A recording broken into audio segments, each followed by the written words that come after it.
बाद अब दूसरा इन्होंने एफईडी लगाया, एफईडी की बात कर रहे थे। अब एफईडी में बेसिकली एक चूंकि प्रॉपर्टी से रिलेटेड सिर्फ आपके 3 टैक्स थे जी, जिसमें 236C था जी, और के था परचेजर के ऊपर, या उसके बाद आप कैपिटल गेन टैक्स देते थे। अब उन्होंने जब देखा कि एक हमारे मुल्क में बहुत बड़ी ट्रांजैक्शन जो हैं वो हो रही हैं जिसमें 236K जमा ही नहीं होता जी, मसलन एक बिल्डर है, वो एक हाई राइज बना रहा है, उधर अपार्टमेंट बनता है, वो बेचता है, वो किसी को इंस्टॉलमेंट पे बेचता है ना, जाहिर है जी, तो वो जब इंस्टॉलमेंट पे कोई लेता है तो वो 236K पे ही नहीं करता जी, ना, बेचने वाला 236C पे कर रहा है, वो बिल्डर भी नहीं पे कर रहा और वो जो ख़रीदार है वो भी नहीं पे कर रहा। जी, अब वो गवर्नमेंट ने इतनी ये भी नालायकी है कि उसको 236C और के को बाई हुक और क्रुक उसको इम्प्लीमेंट करवाने के उन्होंने कहा जी फेडरल एक्साइज ड्यूटी लगा दें, ओके। जो कि मैं ये समझता हूँ कि ये लॉ की वायलेशन है। ये ऑन सेलर या ऑन बिल्डर लगा है ये? नहीं जी नहीं, ये परचेज़र पर लगा है।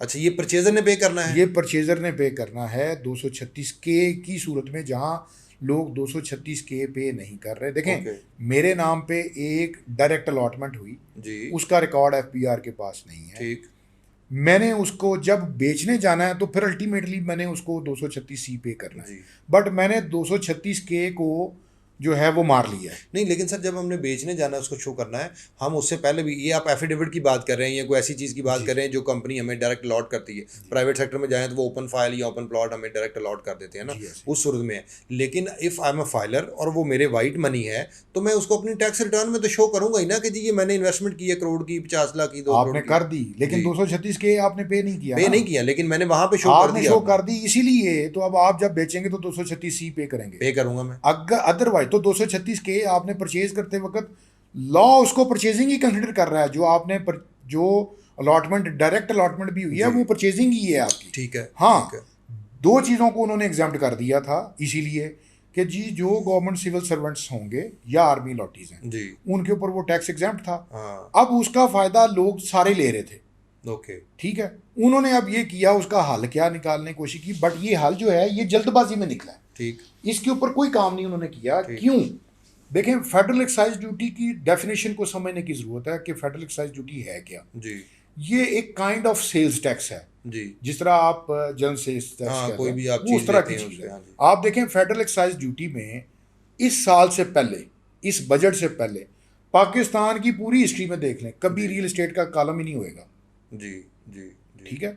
अच्छा, उसमें आपकी बेवरेजेस आती हैं, आपकी छोटी सी आइटम्स हैं, वो बहुत बड़ी आइटम्स भी नहीं है उसमें, ठीक, और वो इम्प्लीमेंट भी वो उन चीज़ों पर होता है जो डायरेक्टली फेडरल गवर्नमेंट की जुरिस्डिक्शन में है, ठीक, वो प्रोविंशियल गवर्नमेंट की लिस्ट में ही नहीं आते हैं, ठीक, तो उनके ऊपर फेडरल एक्साइज ड्यूटी लगती है। ठीक, और मोस्टली अगर वो कोई ऐसी चीज़ है जो दोनों की लिस्ट में है तो वो फेडरल गवर्नमेंट सिर्फ अपनी आईसीटी में लगाती है, जो अच्छा, इस्लामाबाद कैपिटल टेरिटोरी ओके, है ओके, सिर्फ ओके, उसमें लगती है, ठीक, वो प्रोविंसेस पर इम्प्लीमेंट नहीं होती।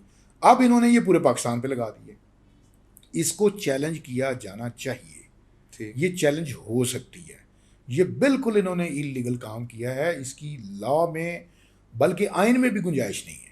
लेकिन जब आप असेंबली से अप्रूव करवा लेते हैं तो वो हो जाता है चैलेंज ये? सर बिल्कुल चैलेंज होता है, ओके, असेंबली से पास कई कवानीन है, सुप्रीम कोर्ट में चैलेंज नहीं हुए। ओके। और और ये परचेजर ये किन रेट्स पे करेगा?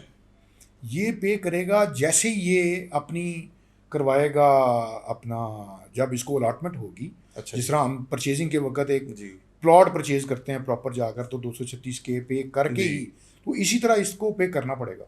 नहीं 236K या पे होगा, उसके साथ ये भी पे होगा? नहीं, जहाँ 236K पे होगा वहाँ पर ये नहीं होगा, अच्छा, ओके। जहाँ ये होगा वहाँ 236K नहीं होगा। इसका आप मतलब आप देखें ये कि कह रहे हैं अमाउंट कि जब हम, ऑलमोस्ट वही है। आप ये कह रहे हैं कि अगर हम एफिडेविट ट्रांसफर करवाते हैं तो एफिडेविट पे हमें ये पे करना पड़ेगा?